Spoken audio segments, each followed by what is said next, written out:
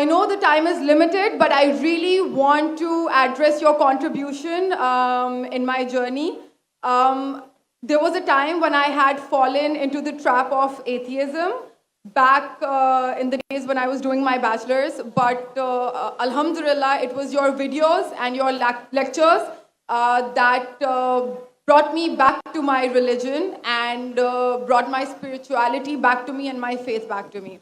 So alhamdulillah for that, and thank you for coming to my country and especially my city. You've been and you are my, I'm actually shaking right now, I'm so sorry. You're, okay, so the question is, pardon me if I say anything wrong because my knowledge is limited, but at the time when I was doing my research and I came across your lectures, there was everything else that I could understand, but one question still remains, which is that this concept of predestination, and then there is this one concept of us human beings and Jannat having free will, right?